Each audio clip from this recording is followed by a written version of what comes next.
Hello everyone.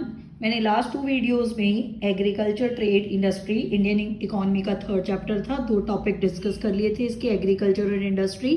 Agriculture में हमने पढ़ा था उसके reforms, technical, institutional, journal, agriculture की क्या प्रॉब्लम्स हैं, इस सब के बारे में हमने एग्रीकल्चर को पढ़ा and how to solve that problems. Industry में हमने आईपीआर, इंडस्ट्रियल पॉलिसी रेजोल्यूशन पढ़ी 1956, इंपोर्ट सब्स्टिट्यूशन के बारे में पढ़ा, टैरिफ, कोटा और पब्लिक सेक्टर के रूल के बारे में। आज इसका लास्ट टॉपिक है फॉरेन ट्रेड। फॉरेन ट्रेड में क्या आएगा? इंपोर्ट एंड एक्सपोर्ट, ठीक है, from India to India. Import substitution हमारे इंडियन ट्रेड का मेन कंपोनेंट था, ठीक है, और इंडस्ट्रियल पॉलिसी का भी। 1950 में इंडिया का शेयर टोटल वर्ल्ड ट्रेड में 1.78% था। देखो ध्यान से समझना, फॉरेन ट्रेड में क्या था? इंपोर्ट एंड एक्सपोर्ट, ठीक, टू एंड फ्रॉम इंडिया, ठीक। Next, import substitution main component था इंडिया के ट्रेड का और इंडस्ट्रियल पॉलिसी का। और इंडिया का कितना शेयर था टोटल ट्रेड में, वर्ल्ड ट्रेड में? 1.78%। हमारे फॉरेन ट्रेड के फीचर्स क्या थे?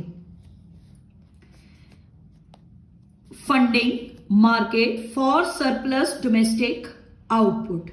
कहने का क्या मतलब है? जो डोमेस्टिक आउटपुट यहां पे पूरी हो गई, उसका सरप्लस अगर हम बाहर एक्सपोर्ट कर देंगे तो उससे हमारी मार्केट को क्या मिलेंगे? फंड्स मिलेंगे, ठीक है। Important source of earning foreign exchange. अगर हमें फंड आएंगे वो किस फॉर्म में आएंगे? फॉरेन एक्सचेंज में, ठीक। अगर हम एक्सपोर्ट करते हैं, हमारे देश में फंड आएगा, हमारी इकोनॉमी क्या होगी? स्ट्रॉन्ग, सबको एम्प्लॉयमेंट मिलेगी, तो लोगों का क्वालिटी ऑफ लाइफ प्रमोट हो जाएगा। हम अगर प्रोडक्ट्स को इंपोर्ट भी करते हैं तो लोगों को वैरायटी ऑफ प्रोडक्ट्स मिलेंगे, that's why it promotes there quality of life. Investment की अपॉर्चुनिटीज मिलेंगी, क्यों? क्योंकि प्रोडक्ट्स की डिमांड होगी, मार्केट में फ्लो ऑफ मनी होगा, जितना फ्लो ऑफ मनी होगा उतनी ही इन्वेस्टमेंट की अपॉर्चुनिटीज बढ़ जाएंगी। अगर इन्वेस्टमेंट बढ़ेगी, क्वालिटी ऑफ लाइफ बढ़ेगी, इकोनॉमी में फ्लो ऑफ मनी बढ़ेगा, तो जीडीपी की ग्रोथ तो खुद ब खुद एक्सलरेट हो जाएगी। चारों फीचर्स या पांचों फीचर्स आपस में इंटरलिंक्ड हैं, ठीक है। On the eve of independence, जब इंडिपेंडेंस की ईव थी तब हमारा बीओटी क्या था? फेवरेबल। या फेवरेबल का मतलब होता है एक्सपोर्ट ज्यादा है, इंपोर्ट कम है, ठीक है। देखो 46-47 में 31 करोड़ का सरप्लस था, 47-48 में 14 करोड़ का सरप्लस था। इसके बाद हमारे एक्सपोर्ट में डाउनफ्लो होना शुरू हो गया। क्यों? क्योंकि colonial exploitation, discriminatory tariff policy पढ़ी थी हमने फर्स्ट चैप्टर में।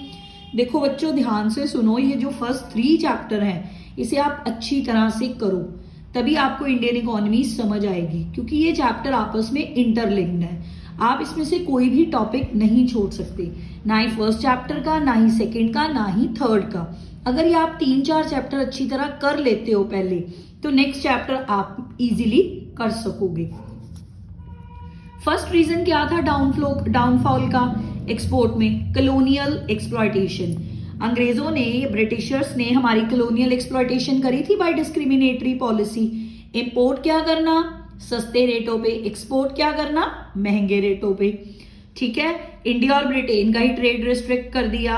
नेचुरल रिसोर्सेज को ब्रिटिशर्स ने यूज करना शुरू कर दिया अपनी खुद की मार्केट के लिए, तो इंडिया में डाउनफॉल होना शुरू हो गया एक्सपोर्ट का। जब हमें इंडिपेंडेंस मिली तब हमारे फॉरेन ट्रेड की क्या थी पोजीशन? 3 चीजों में चेंज आया, VCD, volume, composition, direction of trade. ये तीनों चीजें चेंज हो गई थी जब हमें इंडिपेंडेंस मिली थी। पहला वॉल्यूम देखो, ये हमारे 12 मतलब 1st, 6th, 9th, 11th plan का डाटा है। हमारे इंपोर्ट देखो और एक्सपोर्ट देखो, वॉल्यूम चेंज होना शुरू हुआ था, ठीक है। कॉम्पोजिशन में type of goods and services which are imported and exported, ठीक। हमारी क्या थी? एग्रीकल्चर एक्सपोर्ट की परसेंटेज गिर गई थी, और कन्वेंशनल आइटम्स जैसे जूट, टी, फूड ग्रेन्स और मिनरल्स, इनमें भी डिक्लाइन आया था। रीजंस क्या था? पॉपुलेशन बहुत राइज हो गई इंडिया की, और डेवलपमेंट प्रोग्राम्स इंडिया में ही शुरू हो गए, ठीक है। मैन्युफैक्चरर गुड्स की परसेंटेज इंक्रीज हुई एक्सपोर्टिंग कैटेगरी में, वो कौन सी थी? जैसे ज्वेलरी और जेम्स। ठीक है, रीजन क्या था इसका? Plan development programmes. हमारी गवर्नमेंट ने अपनी इकोनॉमी को डेवलप करने के लिए डिफरेंट डिफरेंट प्लान्स बनाए थे, जो आपने फर्स्ट ईयर प्लान्स पढ़े हैं। ठीक है, सेकेंड चैप्टर में हमने पढ़े हैं ना, फर्स्ट 5 ईयर प्लान्स, वो थे, वो रीजन थे जिससे हमारा एक्सपोर्ट मैन्युफैक्चर्ड गुड्स का इंक्रीज हुआ। नेक्स्ट, थर्ड है direction of trade. Direction of trade में इंडिया का ट्रेड अब ब्रिटेन के साथ ही लिमिटेड नहीं रहा। China, USA, UAE, Japan, UK, Australia, Switzerland, south Arabia countries vast होनी शुरू हो गई। ये देखो, अदर कंट्रीज के साथ हमारा ये एक्सपोर्ट था, ये इंपोर्ट था। जितना डाटा याद हो जाता है 1-2 कंट्रीज का कर लो। पर 1991 को हम ईयर ऑफ डिवाइड भी बोलते हैं, क्योंकि स्ट्रैटेजीज चेंज हुई। मोर एम्फेसिस किस पे डाला गया? एक्सपोर्ट प्रमोशन पर। ठीक है, इंपोर्ट सब्स्टिट्यूशन को भी इंपॉर्टेंस दी गई, इनवर्ड लुकिंग स्ट्रैटेजी को भी, पर मोर एम्फेसिस किस पे था? एक्सपोर्ट प्रमोशन पर। अगर हम इंपोर्ट सब्स्टिट्यूशन करते हैं या inward looking trade strategy adopt करते हैं, उसके क्या अच्छे इफेक्ट्स थे इंडिया पे? High rate of industrial growth. देखो, अगर हम इंपोर्ट का सब्स्टिट्यूशन इंडियन मार्केट में ही ढूंढते हैं तो उससे ऑब्वियस है हमारी इंडस्ट्रीज क्या करेंगी? ग्रो करेंगी, क्योंकि स्ट्रक्चरल ट्रांसफॉर्मेशन होंगी, नई नई इंडस्ट्रीज बनेंगी। इंडस्ट्रियल सेक्टर का जो शेयर है, कंट्रीब्यूशन है जीडीपी में, वो बढ़ेगा। ये देखो 12 से 25% हो गया था जीडीपी में। ठीक है, एक दूसरा कौन सा बेनिफिट था? डाइवर्सिफिकेशन। ठीक है, प्रोडक्ट्स की हमें डाइवर्सिफिकेशन, वैरायटी मिलनी शुरू हो गई थी इंपोर्ट सब्स्टिट्यूशन की वजह से। जैसे इसकी एग्जांपल है सनराइज इंडस्ट्री, जो मेन इलेक्ट्रॉनिक इंडस्ट्री थी। इस इंडस्ट्रीज को बचाने के लिए गवर्नमेंट ने क्या करा था? हैवी इंपोर्ट ड्यूटी लगा दी थी इलेक्ट्रॉनिक आइटम्स पे। अगर यहां से इंपोर्ट करोगे तो बहुत महंगी मिलेंगी। इनिशियल वो कितना टैक्स था? 400%। ठीक है, जैसे जैसे ही ये स्ट्रैटेजी अडॉप्ट करनी शुरू करी, इनवर्ड लुकिंग स्ट्रैटेजी, गवर्नमेंट ने wide range of consumer goods, engineering goods, automobile goods India में ही प्रोवाइड होनी शुरू हो गई। इंपोर्ट करने की जरूरत नहीं पड़ी। ठीक है, नेक्स्ट, अपॉर्चुनिटीज ऑफ इन्वेस्टमेंट। देखो, ग्रेट अपॉर्चुनिटीज मिली एसएसआई को, स्मॉल स्केल इंडस्ट्रीज डेवलप होनी शुरू हो गई, उन्हें उनमें इन्वेस्टमेंट ज्यादा होनी शुरू हो गई, जिससे इंप्लॉयमेंट भी इंक्रीज हुई। ठीक है, जो उनके नीड्स लेस कैपिटल, जो उनके रिसोर्सेज फ्री पड़े थे, उनको प्रॉपरली यूटिलाइजेशन शुरू हो गई। पोटेंशियल रिसोर्सेज जो आइडल पड़े थे due to lack of capital, उनकी मतलब उनको यूज करना शुरू कर दिया गया। ठीक है, अगर इसके बेनिफिट्स हैं तो इसके बैड इंपैक्ट्स भी हैं। First, inefficient public monopoly. कहने का मतलब क्या है? सारा कंट्रोल गवर्नमेंट के हैंड में था, गवर्नमेंट के हैंड में होने से क्या हो गई? Public monopoly. देखो ध्यान से, फॉर एग्जांपल टेलीकम्युनिकेशन था गवर्नमेंट मोनोपोली के अंडर। ठीक है, टिल 90 इनसफिशिएंट रहा, क्योंकि पीपल को टेलीफोन कनेक्शन लेने के लिए ईयर टू ईयर वेट करना पड़ता था। ठीक है, पब्लिक मैनेजमेंट पुअर थी, टोटली मोनोपोली थी, दैट्स वाई पीपल को बहुत सफर करना पड़ा। इसलिए इसका पहला बैड इंपैक्ट है इनएफिशिएंट पब्लिक मोनोपोली।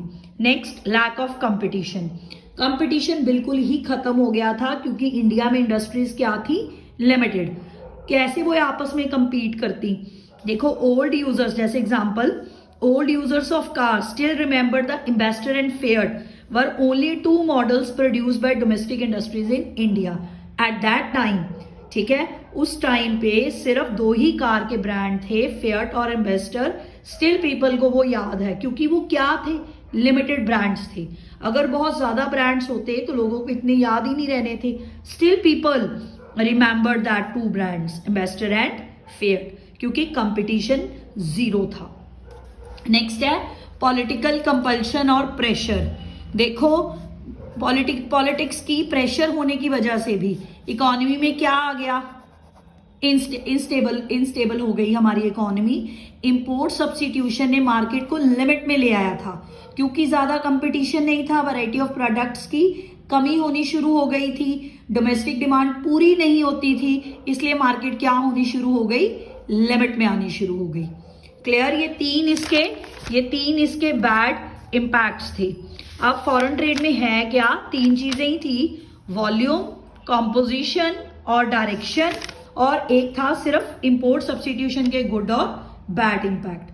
ठीक है, इंपॉर्टेंट चैप्टर है, ध्यान से करना। Thank you very much.